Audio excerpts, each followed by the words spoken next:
Guys, happy Saturday! So, ayan, mainit na mainit guys. Ayan ang ating hapon.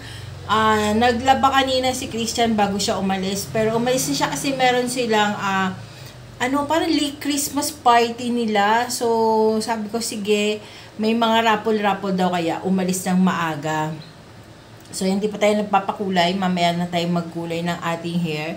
So, anting ko makakatuyo ako ngayon pakita ko sa inyo yung mga nilabahan ni Christian. Ako na yung magpupunpun para mamaya ilalagay na lang niya sa cabinet niya. So, ang init, sobrang init, grabe. Ayan, tignan muna natin kung tuyo na ba talaga siya. Ayan. Sobrang init. Dyan ba sa inyo guys, mainit din? Dito, grabe, napaka-init. Pati utak mo matutuyo.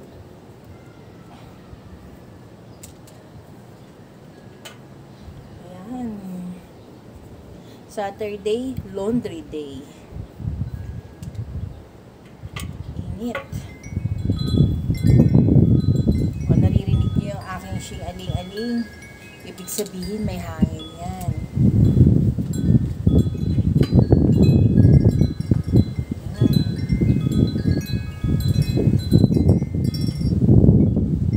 Mamaya ibababa natin yung mga hanger para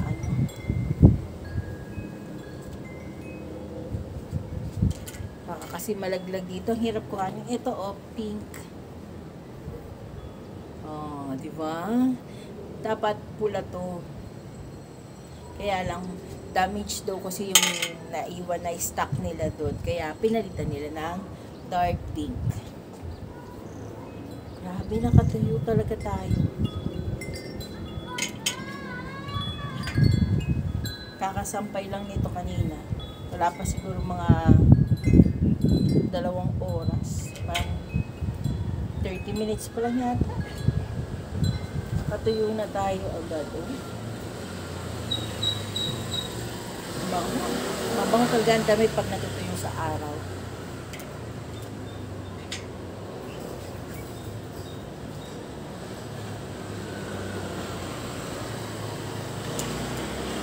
Sakit sa pala.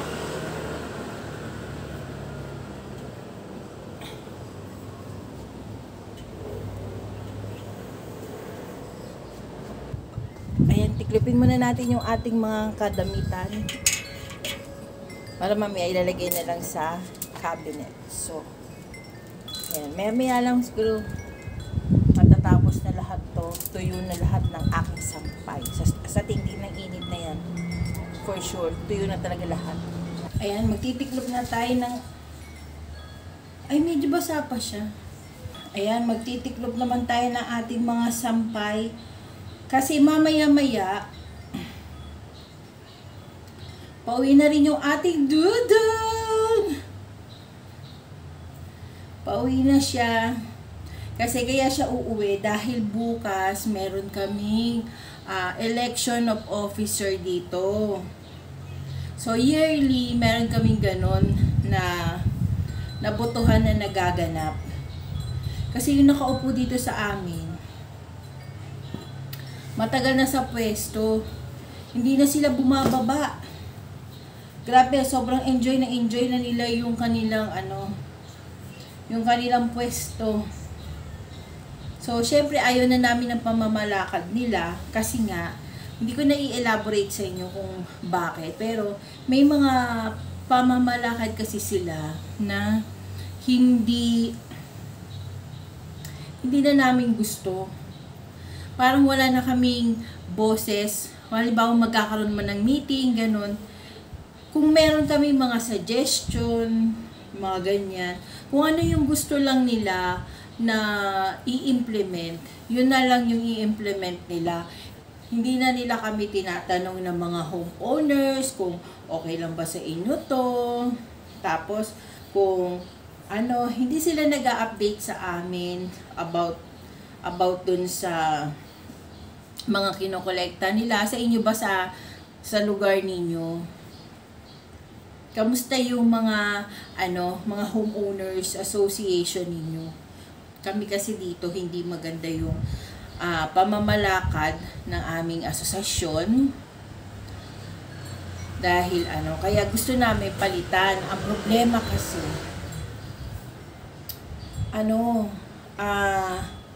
kahit na nagkakaroon ng botohan, sila pa rin yung nananalo. Pero this time kakaiba. Kasi, nag-iingay yung mga kandidato. Talagang naglalagay sila ng poster, nangangampanya sila sa mga bahay-bahay, at nagpapaalam sila na kung po pwede silang maglagay ng mga poster nila sa gate ng mga bahay-bahay. So ako, okay lang naman sa akin. Syempre, wala naman silang magagawa kung sino ang gusto kong iboto, di ba? Kaya nagpalagay ako ng tarpaulin dyan sa may gate. Ngayon, kung pag-iinitan nila ako, nasa sa kanila na yan. Basta ako, yung karapatan ko, yung i-insist ko. Ngayon, kung magagalit sila sa akin dahil nagpalagay ako ng tarpaulin dyan, bahala sila sa buhay nila, di ba? Rights ko yun eh.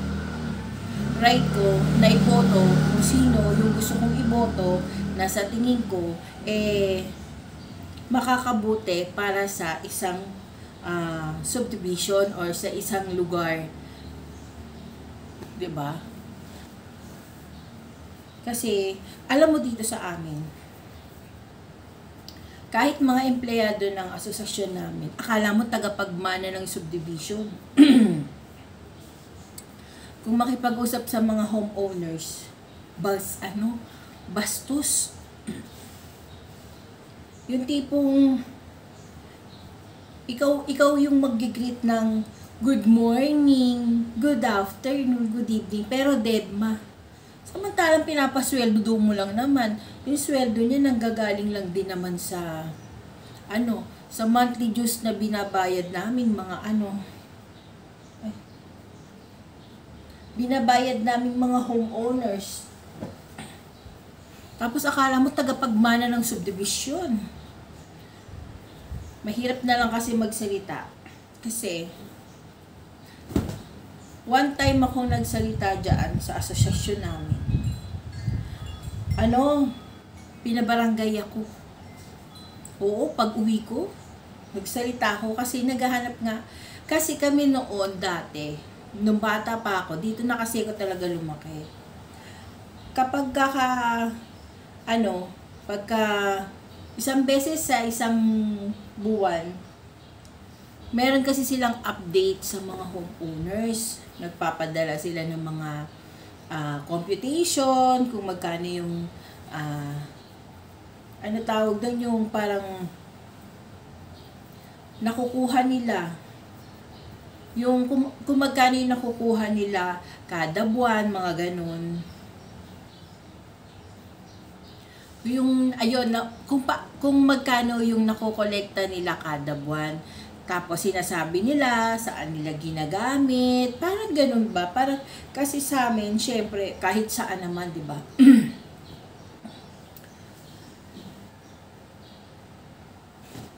Kahit nga sa gobyerno, 'di ba?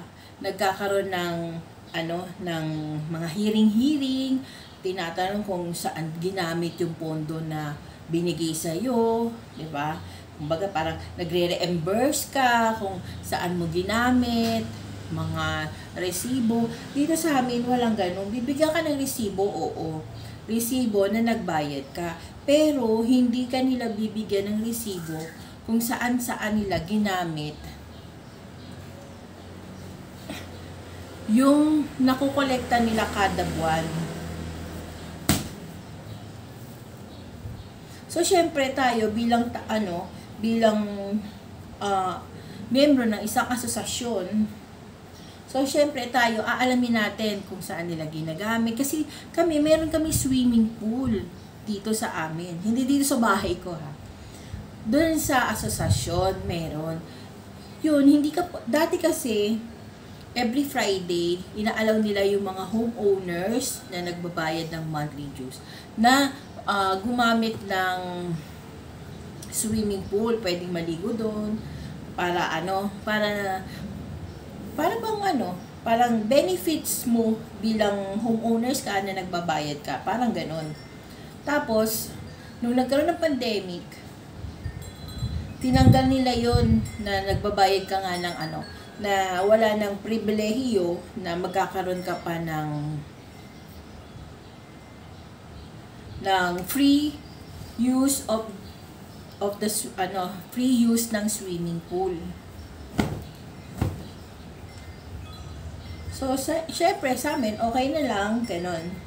Kasi nga, walang lumalaban dito sa amin eh. Ngayon, merong nagkaroon ng lakas ng loob para labanan sila kasi nakakatakot yung homeowners, namin. Yung sa asosasyon. Nakakatakot siya. Tapos, sinatakot niya yung mga ibang tatakbo. Akala niya, kapag tinakot niya yung mga tatakbo, uurong na lang sila sa pagka-kandidato nila. Hindi nila alam, lalong nag-trigger yung kagustuhan nila na mag-push yung kanilang kandidatura para palitan sila. O, di ba? Sa isang subdivision pala, correct me if I'm wrong ha. Sa isang subdivision pala, 2 years lang yung term na po pwede kang tumakbo. Kapag nakatapos ka na ng 2 term mo, so, kailangan mo na siyang ibigay sa iba, hindi ka nakakandidato. Dito sa amin, 15 years na nakapwesto yung dating, hanggang ngayon, existing na officer ng aming subdivision, pero hindi sila napapalitan. So, ngayon, thank you Lord, kasi merong lumaban sa kanila. Yun nga lang, sana bukas walang daya ang mangyayari. Oo, tama kayo nang naririnig. Kasi dito sa amin may dayaan pa rin nangyayari. Pero mo ha, Homeowners Association lang yan, nabotohan. Pero, ano yung damit natin? Ayan. Pero, nagkakaroon pa rin sila ng dayaan. Ewan ko, ang sabi kasi nila, wala daw sweldo ang homeowners. Yung mga officer, wala raw sweldo yan. Pero nakakapagtaka lang, kung ikaw, halimbawa ikaw, diba, pupwesto ka ba or tatakbo ka ba sa isang posisyon na alam mo na hindi ka papasweldohin? Diba? Anong makukuha mo? Magagalit lang sa iyo yung mga kapwa mo, yung mga kaasosasyon mo.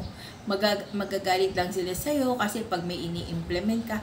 Kasi alam mo nyo, dito sa amin noon, ang mga asosasyon dito talagang updated, sinasabi lahat ng mga binili and expenses na ginamit nila doon sa pondo na binabayaran mo every month.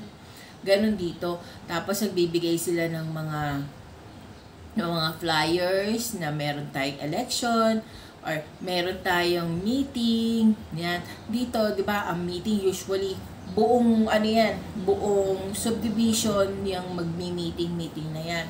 Dito sa amin cluster. Halimbawa, limang street or 6 na street, di ko alam, hindi ako pamilyar. Halimbawa lang 6 na street yung meeting ngayong araw na to. Tapos, halimbawa, 10. Halimbawa, 10 a.m. yung first batch, yung first cluster na meeting. After ng mga 3, second batch na cluster na meeting ulit. Tapos, sa unang meeting, hindi nagsang-ayon ang Homeowners Association sa bagong polisiya na gustong i-implement ng mga officer. Tapos, edi nag-uwian na. Second cluster, ang sasabihin nila, ang first cluster pumayag doon sa sinasabi nilang bagong patakaran na i-implement nila, which is hindi pumayag ang first cluster, pero yun ang sasabihin nila sa second cluster. Ngayon, sasabihin naman nila kapag tinanong sila ng first cluster na bakit nyo in-implement, hindi kami pumayag, sasabihin nila pumayag ang second cluster. So, second meeting yun, yung second cluster. So, parang ganun, parang ang nangyayari, tapos pag tinanong mo, syempre dito, alam niyo naman sa community, di ba, magkakakilala ang mga tao, nagkakausap-usap yung mga yan, mga ganyan. So, nagtatanungan kami dito, pumayag ba kayo na magtaas ng ganito, ganyan, ganyan? Hindi, inanungan namin yan kasi hindi siya napapanahon. Kasi dito sa amin, time pa ng pandemic noon, nang nagtaas sila ng monthly dues dito sa amin. Which is, mali na naman sila doon.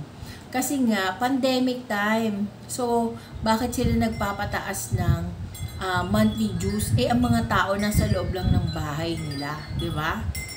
Tapos, dito rin sa amin, ang mga, syempre, pandemic So, ang mga pagkain, papadeliver mo galing sa labas.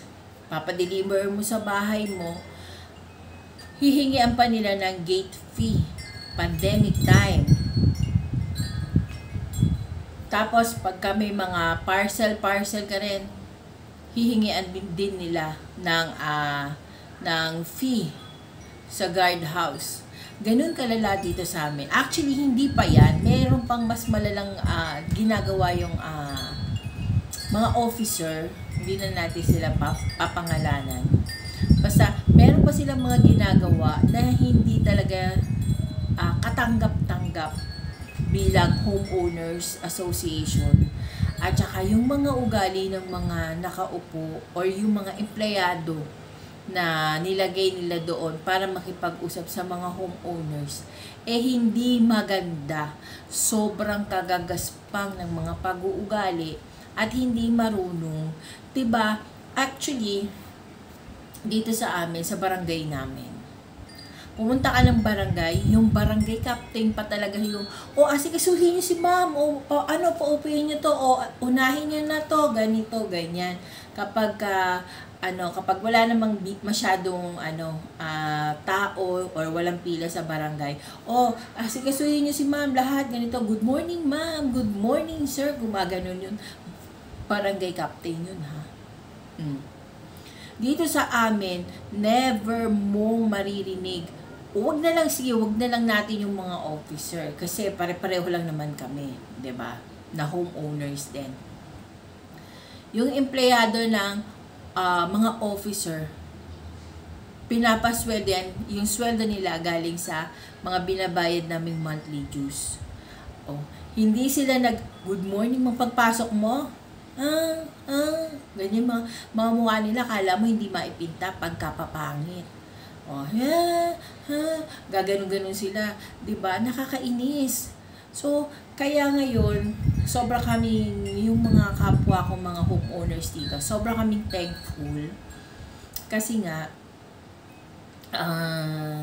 meron ng hopefully, let's cross our fingers na manalo yung mga bagong tatakbo na homeowners, na sana magkaroon ng totoong pagbabago yung aming subdivision kasi sobrang hirap yung lugar namin.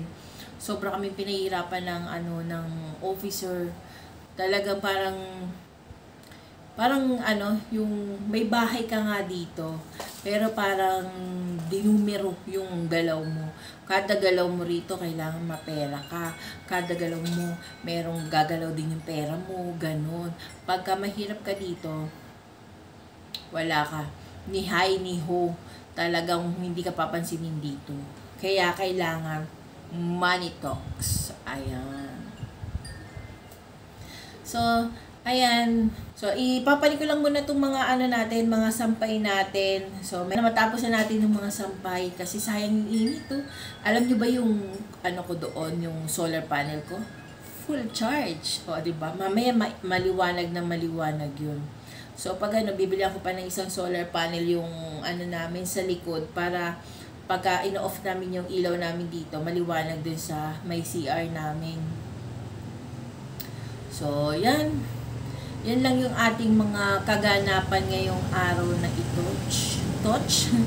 Mga kaganapan sa araw na ito. Yan, hinihintay ko pa si Dong. Hindi ko alam kung anong oras siya. Kasi sabi ko sa kanya, sabi niya kasi uuwi na daw siya. Sabi niya kasi uuwi na daw siya, ibuko daw siya ng Grab. Kasi last time na umuwi siya eh. Parang Wednesday yata siya umuwi. Ang sabi niya, may kukunin lang daw siya. May kinuha lang siya rito, parang metro yata yung kinuha niya. Tapos bumalik din siya doon. Sabi ko, bakit hindi ka kasi talagang yan dudong kong yan, matigas ang ulo. Nag-commute. Ayoko talaga siyang pinag-commute kasi 'di ba nga kung nanonood kayo ng news, yung mga nasasagasaan ngayon na walang kapansanan, guys. Wala silang kapansanan, pero nasasagasaan sila. What more kung may kapansanan pa yung isang tao, 'di ba? Paano kung kalad ka rin? So maraming mga balita ngayon about sa kalsada. Ayan, yung mga disgrasyang nagaganap. Kasi ako, kung kaya kong iwasan ang disgrasya, talagang iiwasan ko yan. Kaya bago ko lumabas ng subdivision namin, tapos nag-i-bike ako, or nagko-commute kami, or mag-grab kami, talagang pinapasuggest ko yung safety namin. Kasi syempre, hindi mo naman masasabi kung safe ka kahit ba naka-car ka, diba? Kung dapat, iaano mo rin kay Lord yung iyong safety para lagi kang safe at makakauwi ka ng ligtas sa bahay mo, 'di ba? Ganun 'yun. Kaya natatakot ako na nagko-commute si Dong kasi hindi siya ganun nakabilis maglakad. Hindi kagaya dati na uunahan niya ako maglalakad, nauunahan niya ako. Hindi. Ngayon kasi, mabagal na siyang maglakad. So, syempre, dahil nga, pag na-stroke ka kasi, mabigat yung affected part mo, mabigat na yan. Kasi nga, hindi na siya connected masyado sa brain kumpara sa normal kang tao. Yung normal na hindi ka pa nagkakasakit, gano'n. Laksan ng hangin dito sa amin. So, gano'n. Kaya natatakot ako sa kanya. Ngayon, sabi niya, magte-text na lang daw siya sa akin kung magbubook na ako ng Grab. So, hinihintay ko kasi yung text niya para maibook ko na siya ng Grab. Wala pa. Baka mamaya-maya pa yung uuwi. Anong oras na? 3:00 na pala. So, yun. So, waiting pa tayo. So, ayan. Ligpitin ko lang to lahat. Di ko na kayo sasama. Nakaayos na. Ipapanik ko na itong mga damit na natiklop ko na, then kuhanin ko na rin yung iba, tingin ko tuyo na rin naman to So, ayan, balikan ko kayo maya-maya lang, guys. See you later! Oh!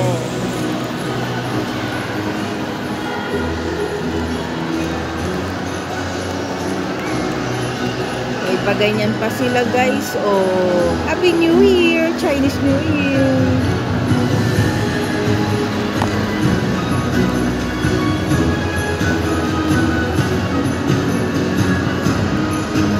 Tayo ulit, guys.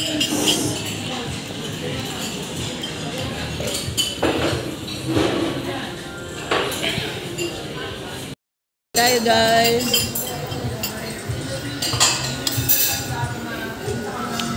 Aming dinner, yan. May tayong corn.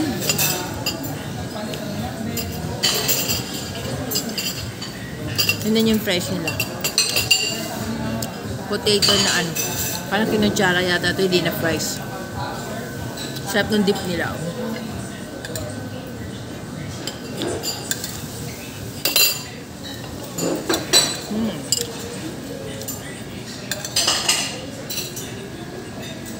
Yummy.